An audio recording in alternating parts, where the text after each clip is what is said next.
안녕하십니까. 하이투증권에서 리서치 본부장을 맡고 있는 고태봉입니다. 늘상 미래 기술에 대해 설명을 드리려고 왔다가 오늘은 조금 제 전공 분야가 아니지만 매크로 얘기를 좀 드리려고 합니다. 제목을 저희가 좀비 경제 일본, 이번에는 진짜인가? 라는 다소 좀 도발적인 제목을 썼어요. 여러분 생각하실 때 좀비는 어떤 존재인가요?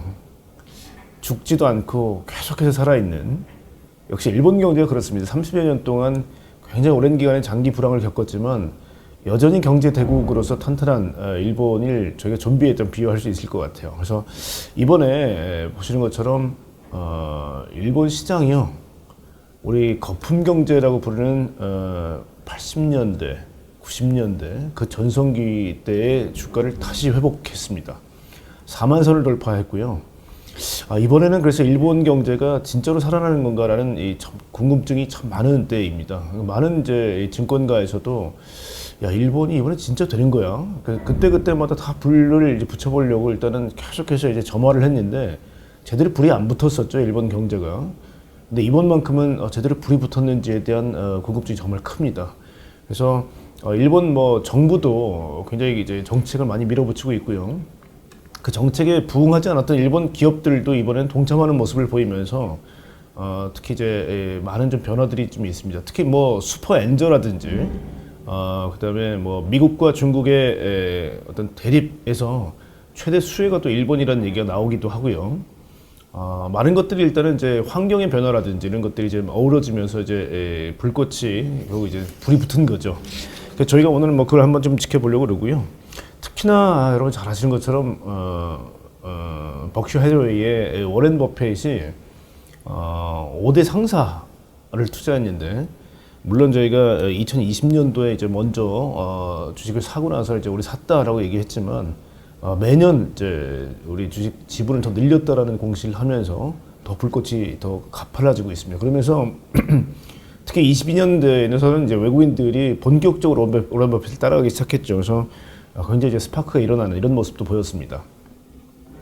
그래서 우리가 미국에서 매그니피센트 세븐이 있다면 일본은 이제 사무라이 세븐이라고 해서요. 보시는 것처럼 도요타라든지 특히 스바루 같은 자동차 주식, 그다음에 미쓰비시 상사 같은 이제 상사 주식, 그리고 이제 반도체 장비 쪽에 어드반테스트라든지 도쿄 일렉트론, 그다음 디스코, 그다음에 스크린 홀딩스 같은 반도체 장비 업체들이 굉장히 주가에 불을 지피고 있는 그런 모습입니다. 그래서 일본도 자동차와 소부장을 중심으로 굉장히 좀 센 흐름을 보이고 있고요. 특히 이제 파이낸스 부분도 일본 엔화의 약세, 그 다음에 해외 쪽에서 벌어지는 어마어마한 자산에서 나오는 이자라든지 아니면 임대료라든지 배당, 이런 수익들이 어마어마하게 크기 때문에 이런 부분들이 일본을 굉장히 좀 끌어올리고 있다라고 볼 수 있습니다. 네, 일본 가계 한번 먼저 볼까요? 보시는 것처럼 밑에 좌측 하단 차트를 보시게 되면요, 남녀의 소득 불평등이 심해요. 이 파란색 차트가 남성인데요. 보시게 되면 입사하고 나서부터 나이가 들면 정말 우상향으로 차곡차곡 올라가죠. 이거 연공 서열이라고 그러죠. 일본의 큰 문제점이 이 차트에서 참 많이 말씀드릴 수 있어요. 일단 붉은색 도표가 여성분이고요. 남성분의 차이가, 여성분은 왜 시간이 지나도 똑같지? 높이가.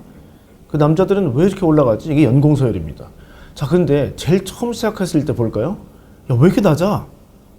이 부분이 일본의 성장을 저해하는 가장 큰 요인입니다. 특히 이 디지털 트랜스포메이션 쪽에 IT 기술을 가지고 있는 가장 엘리트들이, 야, 꼴랑 이거 받고 나 일본에서 일하고 싶지 않아.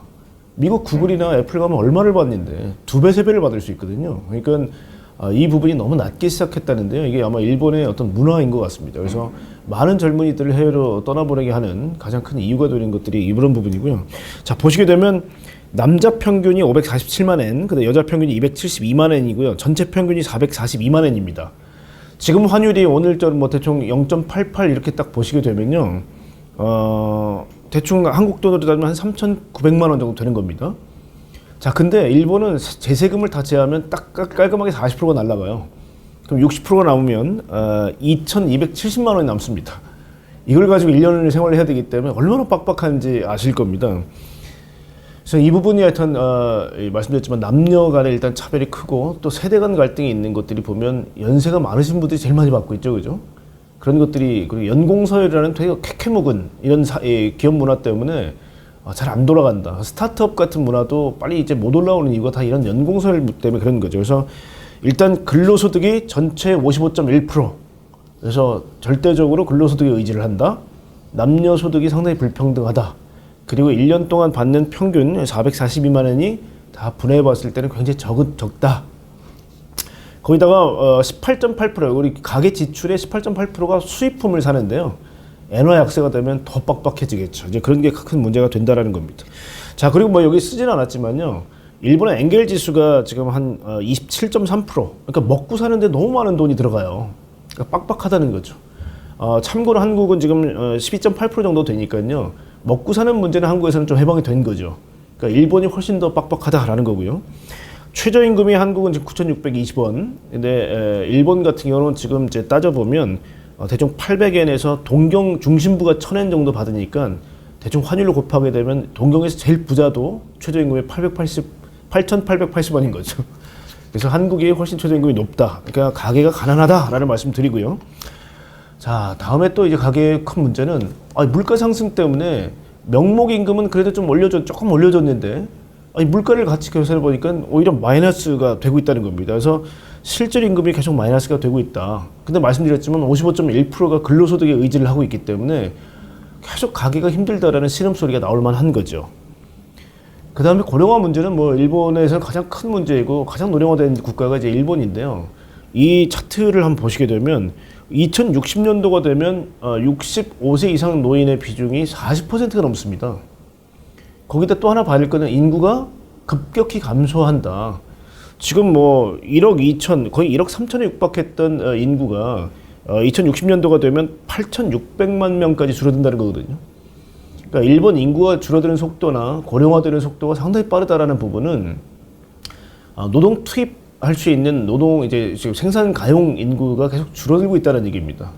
그래서 말씀드렸지만 지금 일본은 고육지책으로 집에서 일단은 살림 살고 계셨던 여성분들을 빨리 다시 회사로 복귀해라.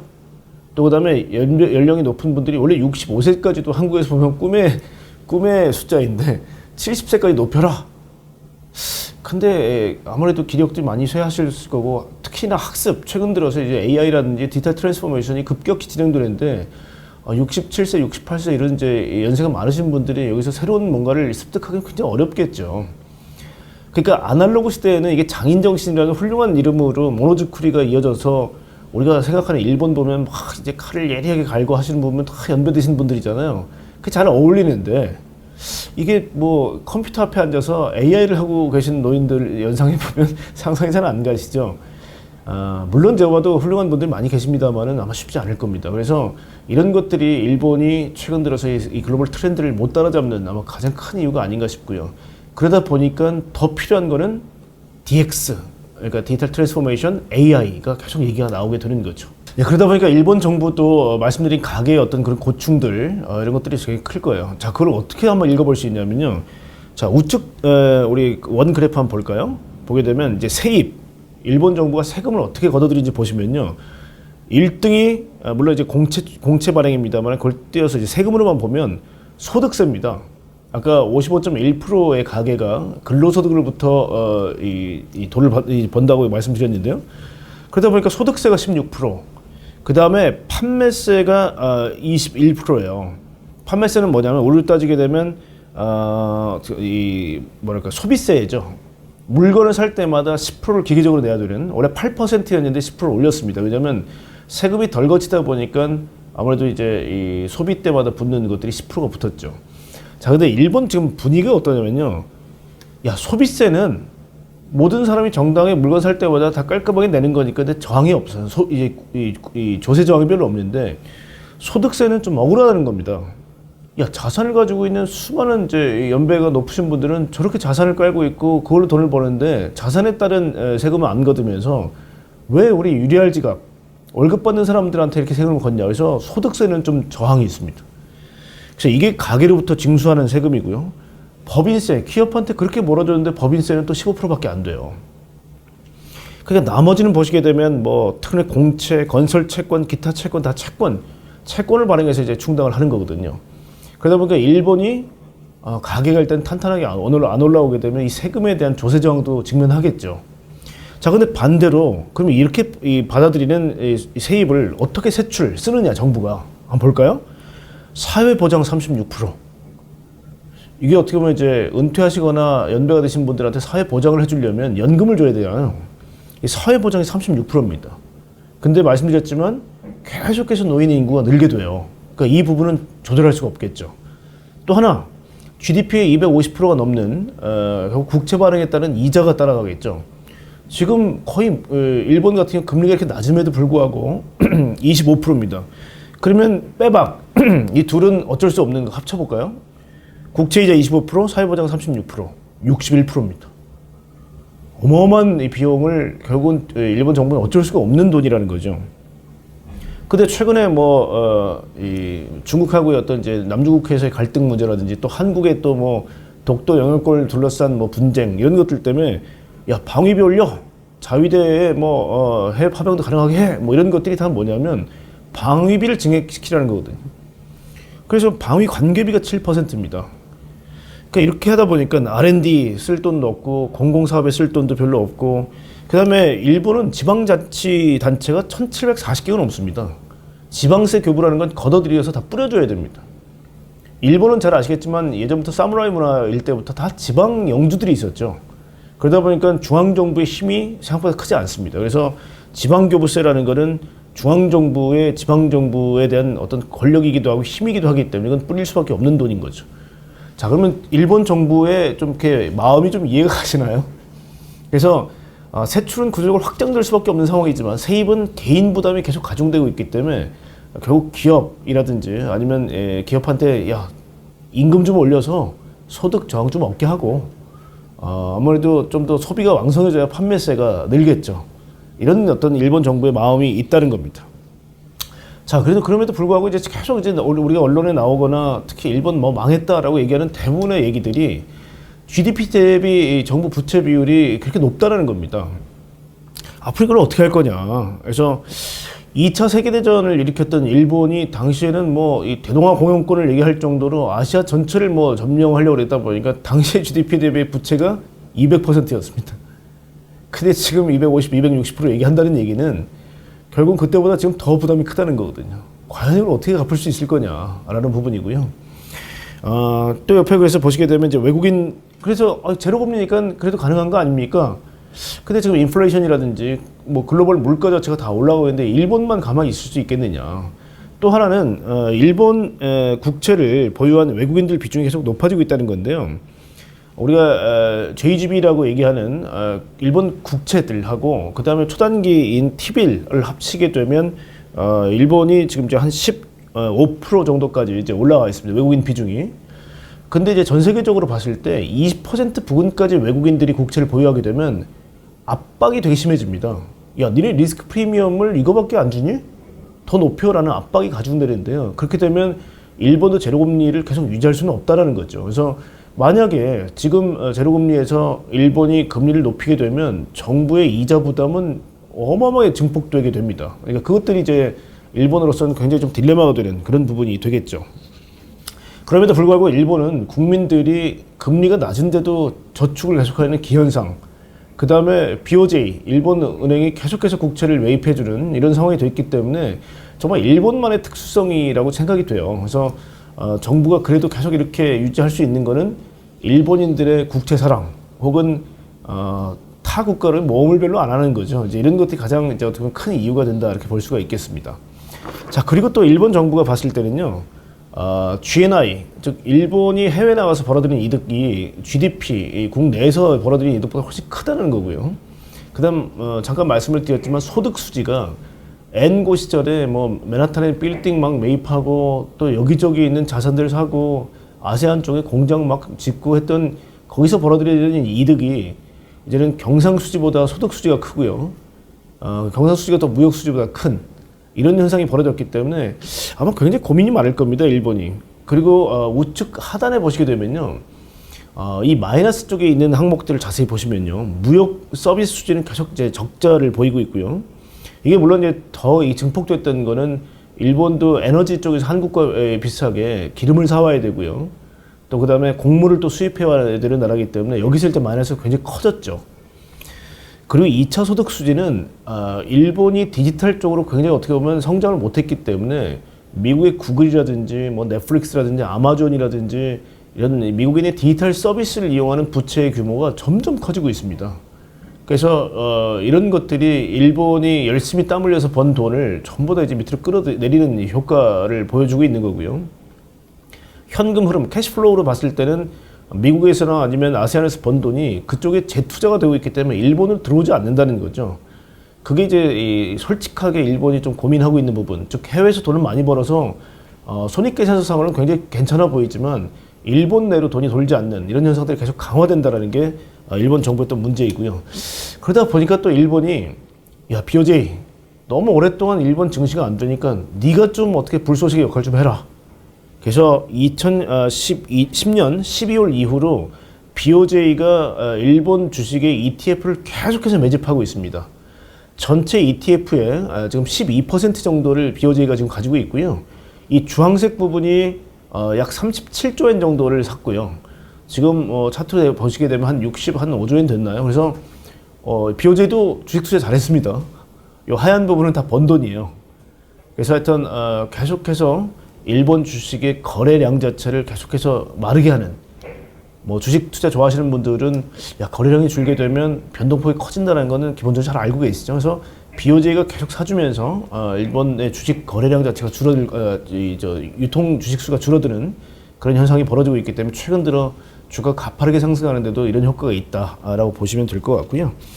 뭐 BOJ뿐만 아니라 일본 연기금도 사고 있기 때문에 일본 정부발로 주식 사는 것들이 굉장히 크다라고 볼 수가 있습니다. 자, 그리고 뭐 일본 정부가 이 플라자 합의하고 반도체 협의 이후에 정말 기업들한테 열심히 했습니다. 그래서 매년 이 기업을 위한 이 정부의 정책들이 발표가 됐고요. 특히 엔저로 대변되는 기업 기살리기가 계속 됐다는 걸 생각해 보면 이제는 기업이 이 정도 유보금 쌓아놨으면 좀 풀 때가 됐다라는 공감대가 형성된다는 거죠. 자, 그래서 가계 문제를 기업에게 부의 배분 문제, 이건 굉장히 지금 일본이 강조하고 있습니다. 야, 기업 이제는 가계한테 부를 좀 배분해라. 임금을 올려주든가 아니면 니네 성적 좋아서 이익 많이 벌었으면 배당으로 좀 나눠줘라. 배당 성향 높여라 라는 거죠. 뭐 도요타 같은 경우는 배당 성향이 30에서 35% 정도까지 올라가 있습니다. 지금 한국의 현대자동차가 지금 25% 얘기하고 있기 때문에 아직도 우리보다 10%포인트 정도를 더 높게 주고 있는 거죠. 자산증대는 주주환원해서 주식을 매입해서 일단 소각을 하든지 주주 가치를 좀 이제 증대시켜라 라는 부분에 대해서 압박을 좀 넣고 있다는 겁니다. 잘 안 먹혔지만 환경의 변화, 미중 갈등에 따른 공급망 재편이라든지 극저의 엔저, 우리가 한국 원화하고 엔화하고의 균형 통화가 보통 우리가 1,000원 얘기 많이 하는데 최근에 880원 정도라는 거는 한국보다도 12% 정도 더 절하됐다는 얘기죠. 그만큼 일본의 엔저가 지금 기업한테는 유리한 환경을 조성하고 있고요. 한때 우리가 뭐 1,600원 이렇게 했는데 지금 800원대라는 거는 엔저가 한참 때에 비해서는 굉장히 지금 엔저 현상이 두드러지고 있다는 겁니다. 그래서 저는 뭐 플라자 합의 이후에 미국이 이렇게 오랫동안 엔저를 용인하고 있다는 거는 일본 좀 살리겠다는 의도가 좀 숨어 있는 게 아닌가라는 생각 좀 들거든요. 그래서 그런 것도 한번 보셔야 될 것 같습니다.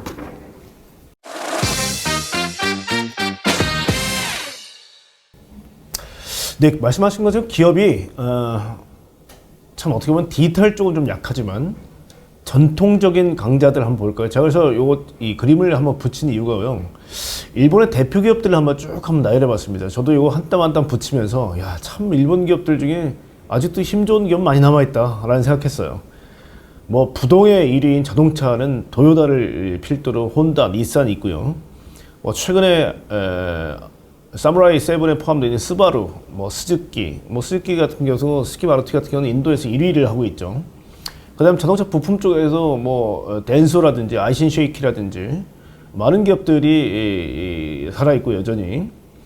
그다음에 뭐 통신사도 소프트뱅크, 뭐 KDDI, NTT 도코모 같은 NTT 같은 그룹도 있고요. 은행은 뭐 중국 은행들을 제외하고 중국에 워낙 사이즈가 크고 13억 인구가 있다 보니까 은행들이 뭐 세계 1위서부터 4위까지는 다 중국 애들이고요. 지금 이제 미쓰비시 UFJ 같은 경우는 실제적으로 중국을 제외하고는 세계 1위입니다. 그리고 뭐 모건 스탠리의 어떤 최대 주주이기도 하죠. 그래서 부분 뭐 노무라 같은 경우도 리만 브라더스 인수한 노무라 같은 경우 굉장히 많은 기업들이 이제 금융 쪽에서 돈을 벌고 있고요. 상사도 워렌 버핏이 투자했던 5대 상사를 비롯한 상사들이 뭐 에너지라든지 뭐 교역 쪽에서도 상당히 지금 힘을 발휘하고 있고요. 반도체 장비나 이렇게 보시면 뭐 르네사스, 마이크로 컨트롤 유닛, MCU 쪽에서는 뭐 독보적인 회사이고요. 뭐 키옥시아도 마찬가지고요. 뭐 숨코나 동경 일렉트로닉스, 도쿄 일렉트로닉스 같은 경우도 뭐 굉장히 훌륭한 회사이고요. 반도체 테스트 장비는 아드반테스트도 마찬가지입니다. 굉장히 많은 기업들이 반도체 쪽에서 힘을 발휘하고 있고요. 전기전자도 마찬가지, 뭐 도시바나 파나소닉 힘들어졌다 하더라도 이 정도고, 뭐 무라타라든지 이비덴 같은 회사들도 여전히 강한 회사들이죠. 화학은 뭐 신이찌라든지 미쓰이 케미칼이라든지 스미토모 화학이라든지 도쿄야마라든지 많은 회사들이 화학 업체에서도 아직 힘을 발휘하고 있고요. 특히 우리가 필름 때 당시에 코닥 필름하고 후지 필름, 뭐 세계 거의 2대 필름이었는데 후지 필름도 필름 카메라가 죽고 나서 당시에 있던 많은 기술들, 화학 기술들을 제약하고 어떻게 화학, 그다음에 또 반도체 쪽으로 일단 확장을 하고 있는 그런 상황입니다. 뭐 미국에 있는 엔터테인먼트 산업을 완전히 지배했던 소니, 그다음에 닌텐도 같은 회사도 있고요.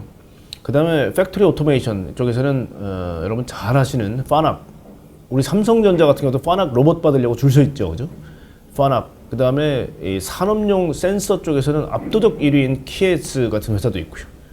니덱, 뭐 오므론, 뭐 같은 많은 회사들이 있습니다. 자, 이런 회사들이 남아 있다. 그래서 일본은 지금 아직도 자동차 부품, 기계, 그다음에 뭐 소부장, 반도체 장비, 뭐 반도체 웨이퍼 같은 소재들, 굉장히 아직도 강력하고요. 자, 근데 이제 2000년부터 2020년도에 우리가 일본의 주력 수출 품목의 변화를 보게 되면 여전히 탄탄한 것들이 남아 있습니다. 오히려 더 늘어나는 게 뭐냐면 자동차, 반도체 장비, 자동차 부품 경우에는 타 분야하고 다르게 수출액이 더 증가했어요. 와, 왜 일본 아직 안 죽었네 할 수 있는 부분이죠. 그럼에도 불구하고 많은 기업들이 특히 뭐 철강이라든지 예전에 강점이 있었던 선박 뭐 이런 쪽은 이제 자취를 감췄죠. 그래서 많은 이제 특히 가전이라든지 이런 쪽은 중국의 부상, 한국의 부상 뭐 이런 쪽 때문에 많이 미끄러졌고요. 특히 우리가 스마트폰이 나오기 전에 우리가 이제 당시에 피처폰 시대에는 일본도 굉장히 강점이 있었는데 다 사라졌죠. 전통의 가전회사들 다 사라졌고요. 자, 이런 것들이 이제 일본의 변화이기 때문에 특히 완성품을 제대로 한번 만들어봤던 일본 입장에서는 그 소부장이 여전히 강점이 있다는 건 저희가 명심을 해야 될 부분이고요. 아직도 이 부분에서는 강점이 있다. 특히 서두에 말씀드렸지만 미국이 리쇼어링으로 제조업 형이 다시 한번 해볼게. 형 제조업했을 때 그때 부품, 장비, 소재 일본 니네하고 파트너였지. 그러다 보니까 이제 미국이 리쇼어링을 할 때 일본은 상당히 중요한 파트너가 된 거고요. 특히 엔저를 이렇게 오랫동안 용인해주는 이면에는 미국의 제조업을 다시 부활시키겠다는 부분도 분명히 깔려 있다고 저는 봅니다. 그래서 그런 것들이 일본에 여전히 강점이 있는 부분이다. 다만 나중에 이제 자세히 설명드리겠습니다만 디지털 트랜스포메이션의 전환이 대처가 굉장히 미흡했기 때문에 그 부분에서는 조금 퀘스천 마크가 있습니다만은 적어도 아날로그가 중심되어 있는 소부장에서는 압도적 강점이 있다라는 말씀을 다시 한번 드립니다. 자, 그리고 말씀드렸지만 엔화 강세 때 아세안 쪽의 FDI 외국인 이제 어떤 이 투자 자금 유치에서 거의 부동의 1위가 일본이었거든요. 아세안 쪽에 기지들을 많이 이전했고요. 예를 들면 태국의 자동차를 만든다. 그럼 부품에서 다 따라 나가야 되거든요. 그래서 그렇게 만들었던 서플라이 체인들, 공급망들이 지금에서 힘을 발휘하기 시작한다는 거죠. 그래서 미국의 어떤 요구에 따른 프렌드 쇼링이라든지 아니면 니어 쇼링 쪽에 특히 일본이 지금 최근에 인도, 캐나다, 멕시코 쪽에 수출은 굉장히 크게 증폭되고 있어요. 그게 이제 니어쇼링, 이제 미국의 가까운 데 있는 쪽에 투자를 이제 더 하는 이유가 미국 제조업을 겨냥한 부분이고요. 야, 중국, 너네들이랑 사이 안 좋으니까 중국 말고 다른 나라 없니? 했더니 아세안이 부각되기 시작했죠. 80년, 90년대부터 엄청나게 투자를 했던 일본 입장에서는 이게 웬 떡이냐 싶을 겁니다. 그게 이제 프렌드 쇼어링이고요. 니어쇼어링이 미국 관점에서 보면 이제 리쇼어링이 미국으로 들어오는 거지만 일본 관점에서 봤을 때는 야 중국 야 접고 다시 일본으로 들어와. 왜냐면 일본이 아까 얘기했지만 33년 동안 임금 상승률이 4.4%라고 말씀드렸죠. 이제는 중국이나 뭐 아세안족도 싸지만 일본도 만만치 않게 인건비가 싸졌습니다. 그래서 일본을 다시 회귀하는 회사들이 늘고 있다는 것도 하나의 현상이 되겠죠. 자, 최근에 그래서 말씀드렸지만 이 차트를 보시게 되면 뭐 대기업, 중견기업, 중소기업도 전부 다 이제 제조업 경기가 회복되고 있습니다만은 특히나 일반 기계나 기계 장비, 그다음에 뭐 정보통신이나 장비, 제조, 화학 쪽에서 계속 좀 올라가고 있는 그런 모습들을 볼 수가 있고요. 제가 뭐 자동차 애널리스트 출신인 거 잘 아시죠? 그래서 일본 기업 중에 1등인 도요타 한번 해부해 볼까요? 손익계산서를 쭉 보시게 되면요, 일본은 특히 도요타 같은 경우는 내수하고 그 다음에 수출, 그 다음 해외 쪽으로 구성이 되어 있는데요. 특히 밑에 하단을 보시게 되면 일본 내부의 이익이 엄청나게 큽니다. 근데 일본 한번 놀러 갔다 오신 분은 아시겠지만 이게 다 경차들밖에 없네? 일본은 자동차의 나라인 줄 알았는데 전부 다 경차네? 세금이라든지 이런 것들이 워낙 무겁기 때문에요. 일본 내에서는 경차가 아니면 답이 별로 없습니다. 그래서 경차 위주로 도요타 그룹도 다이하츠라는 굉장히 경차를 만드는 회사들이 있고요. 일본 내에서는 경차밖에 안 팔리기 때문에 실질적으로 내수를 가지고 돈을 벌기 어려운 구조입니다. 그리고 아까 말씀드렸지만 가계의 어려움 때문에 자동차 판매나 이런 것들이 좋을 리가 없겠죠. 그래서 메이드 인 재팬으로 수출되는 것 중에 가장 돈을 많이 버는 게 하이브리드 쪽하고요. 그 다음에 렉서스, 굉장히 고가 차종이 수출되고 있습니다. 그러다 보니까 일본 쪽에서 큰 돈을 벌게 되는 거고요. 미국이 일단 올라왔죠. 보통 이제 엔화의 강약에 따라서 아니면 경기에 따라서 이전 가격 전환이라는 게 있습니다. 특히 기업들은 내가 일본에서 만들어서 부품으로 납품을 해서 거기서 조립할 수 있기 때문에 이전 가격을 변화시키면서 이익의 귀속을 일본에 시킬 거냐 미국에 시킬 거냐를 마음대로 조절할 수 있습니다. 그래서 미국이 워낙 좋다는 얘기는 아마 많이 들으셨을 거예요. 그래서 이 부분을 일본과 미국이 지금 나눠서 일단 갖고 있고요. 제가 이번에 보면서 아세안 보면서 깜짝 놀랐습니다. 아세안의 영업이익률이 엄청나게 높아요. 드디어 감가상각이 끝나고 이제 아세안에서도 열매를 딸 때가 됐다, 이런 거죠.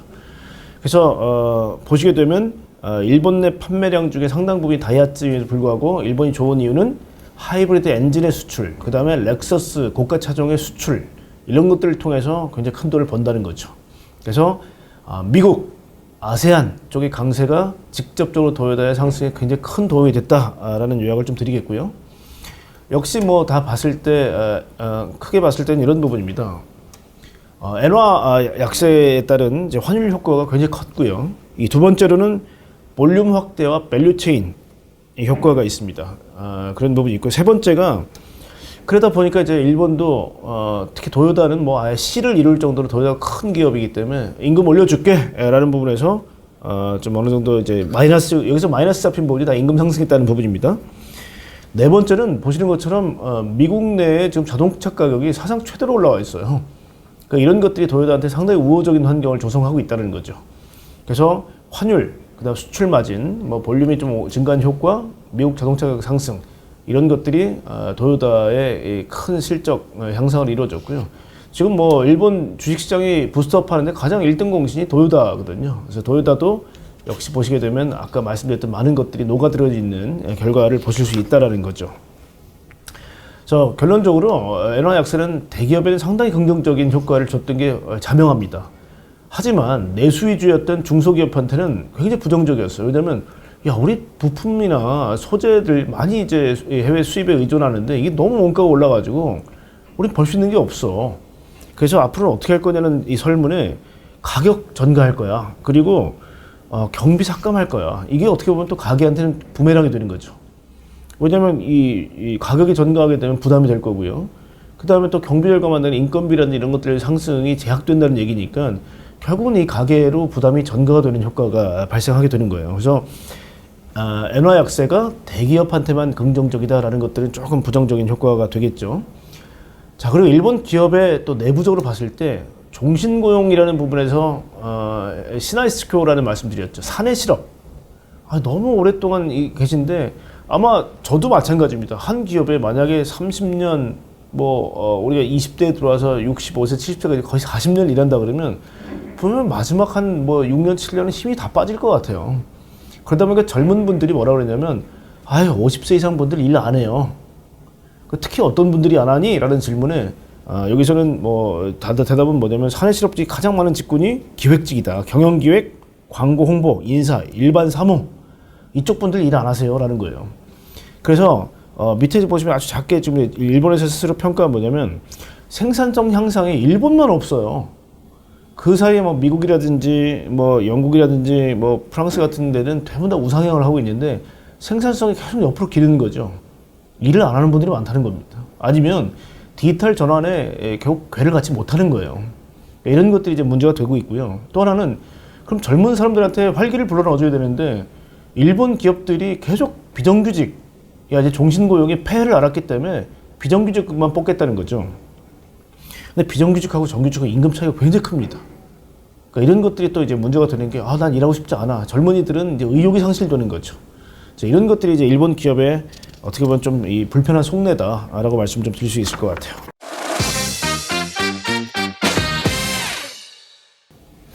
그래서 저희가 가게 알아봤고요, 기업, 정부 알아봤죠. 그 정부 입장에서 아까 정부의 약간 고민들도 같이 생각해 보셨죠. 그러다 보니까 자본시장을 한번 활용해 보자라는 생각을 하는 것 같습니다. 뭐냐면 정부가 아무리 사회보장을 해줘도 만족스럽지 않죠. 그러다 보니까 자본시장에서 미국 같은 경우는 아시겠지만 미국 주식시장이 계속 팽창하게 되면 그 이익을 전부 다 투자자들이 나누죠. 그래서 레이버 유니언, 그 노동조합이 대부분 다 보면 또 회사의 주주이기도 해요. 그래서 이런 이제 주식시장이 팽창되는 거를 가게한금 나누자라는 생각을 할 수밖에 없게 되는 거죠. 그래서 기업한테 이제 니네가 배당도 좀 주고 주주가치 환원도 해서 많은 이제 이 가게를 투자자의 신분으로 좀 바꾸자라는 게 지금 이제 일본 정부의 드라이브입니다. 밑에 차트를 보시게 되면 현금을 많이 갖고 있다는 거는 결국 다른 자산으로 투자를 안 한다는 이제 보수성을 의미하기도 하거든요. 그러다 보니까 계속해서 일본은 현금하고 부분을 갖고 있고요. 주식 투자를 하는 분은 전체 10%밖에 안 된다고 말씀드렸죠. 근데 그 주식이나 채권 투자하시는 분도요, 80%가 연령이 굉장히 높은 고령자들이세요. 그러니까 젊은 분들이 주식시장에 유입이 안 된다는 겁니다. 그래서 일본 정부는 이 표 한번 보세요. 그냥 매년 이런 주식시장에서 기업들한테 이거 하자, 같이 나누자, 같이 주식 한번 올려보자. 왜 니네 주가가 이렇게 안 올라가는데도 가만히 있니? 이런 압박들이 매년 반복됐다는 거죠. 정부 압박에 기업은 또 뻔한 얘기야 인데 이번엔 좀 다른 것 같아요. 아베 정부 때부터 계속 푸시가 있었는데 이번에 기시다 때는 결국 기업들도 정부 압박에 응하는 모습을 좀 보이고 있고요. 우리 기업가치 증진할게요 라는 마음이 투자자들이 이번엔 좀 다른가 봐 라고 이 투자자들이 이 어떤 마음을 좀 움직였다는 겁니다. 특히 외국인 투자자들도 역시 이번에 마음이 좀 동했다는 겁니다. 물론 이게 진정성이 있는지는 좀 더 지켜봐야 되겠지만 중국 증시로부터 빠져나온 돈들이 이런 것들을 맞춰서 같이 들어왔다는 것도 한쪽의 면일 거고요. 자, 이 부분은 저희가 좀 유심히 볼 필요가 있어요. 신자본주의라고 얘기 들어보셨을 겁니다. 기시다가 신자본주의 얘기를 하면서 인재라든지 기술이라든지 DX, 디지털 트랜스포메이션, GX라 그래서 그린에 대한 변화, 이런 것들을 지금 압박을 놓고 있는 게 신자본주의인데요. 신자본주의는 그전에 문제가 됐던 것들이 뭐냐면 같이 나누자, 즉 복지라는 부분이 많이 빠져있기 때문에 사실 반감이 있었는데 이번에 그런 부분이 들어가 있는 거죠. 그리고 자산운용 입국이라는 개념이 어떤 거냐면 크게 봤을 때 일본은 제조기술 입국, 과학기술 입국을 가지고 기업 본위로 계속 드라이브를 걸었다가 이제는 자산운용 입국이라는 것들을 천명하게 이릅니다. 가게에 기업이 일단 벌고 있는 돈을 좀 나누자라는 거죠. 그래서 배분이라는 문제가 많이 들어와 있습니다. 그래서 결국 이 자산 시장의 팽창이 가게에 일단은 스며들도록 하자라는 거고요. 그런 것들이 특히 이제 외국인들이 본격적으로 들어왔던 게 워렌 버핏이 2020년부터 이제 5대 이 상사 부분에 투자를 했는데요. 매년 늘렸다고 말씀드렸죠. 근데 23년 4월에 우리 지분 이만큼 더 늘렸어라고 얘기하면서부터 갑자기 부스업이 됩니다. 외국인들이 그냥 굉장히 큰 투자를 했죠. 막 치고 올라옵니다. 이때 외국인들이. 그래서 증시의 트리거가 됐던 게 워렌 버핏이 더 지분을 늘렸다고 발표한 시점서부터 외국인들이 다시 들어오기 시작해요. 그러니까 이런 것들이 외국인 투자자들도 역시인데 아마 이게 제가 봐도 중국 증시가 이제 결국 많이 미끄러지면서부터 중국 증시에서 빠져나온 돈들이 경기 잭팟이 터진 거예요. 같이 이때 부스트업을 한 것 같습니다. 그리고 또 옆에 좌측을 보시게 되면 기업들의 유보가 굉장히 커졌어요. 그러니까 기업들이 돈을 쟁여놓고 있다는 거죠. 이 돈 풀어라. 이제 이런 겁니다. 그래서 이런 것들이 자산운용 입국 선언과 맞물리면서 기업 체계가 갖고 있는 돈들을 가게 푸는 뭐 그런 모습이 된다는 거고요. 말씀드렸지만 이런 것들에 어떻게 보면 모든 것들이 환경이 이제 맞아 떨어지면서 이제 성공하게 된 건데 중국 증시에서 이탈한 자금들이 대안으로서 일본 증시를 제일 먼저 일단 타겟으로 삼았다는 거죠. 그 후에 이제 한국 증시들도 조금 낙수 효과가 있는데 대안으로 일본 증시가 먼저 들어갔고요. 이게 4년 만에 다시 4만을 이제 결국 회복했던 이런 이유가 바로 여기 있지 않냐라고 생각되고요. 재밌는 게 저희가 쭉 이번에 공부를 하다 보니까 르네사스 반도체 여러분 잘 아시죠? MCU 쪽에는 뭐 압도적인 회사인데요. 정부가 계속 압박을 했더니 저희 20년 만에 배당했어요 라고 발표를 합니다. 참 애지간히 배당은 안 했죠. 그죠? 2003년 이후에 처음으로 배당했다라고 말을 했고요. 앞으로 지속적이고 안정적인 배당금을 지급하도록 노력하겠다라고 이번에 발표를 했고요. 자사주 매입도 고려하겠다. 중장기적인 인센티브로서 자사주 지급하겠다. 이런 것들이 일본 정부가 기업들한테 넣은 압박들에 대한 화답인 거죠. 그래서 이런 것들을 보면 일본 정부가 넣고 있는 압박들이 기업체 입장에서는 어떻게 이것들을 실현하는지에 대한 부분이 최근 들어 일본 증시에 올라가는 데 가장 큰 힘이 되지 않았냐라는 생각을 합니다. 자, 지금까지 생산의 3주체, 가계, 그 다음에 정부 기업에 대해서 봤고요. 이 3주체가 자본시장이라는 어떻게 보면 공통적인 어떤 그런 이제 무대에서 결국은 가계를 살리는 어떤 이제 목표를 향해서 이제 가는 것들까지 한번 요약 정리해 봤고요. 그럼 아마 다음 편이 될 것 같은데요. 다음 편에서는 일본 증시 과연 살아날 수 있는지에 대한 본질적인 그 질문들에 대한 대답을 하는 것들로 다음 편을 한번 준비해 보도록 하겠습니다. 지금까지 시청해 주셔서 감사합니다.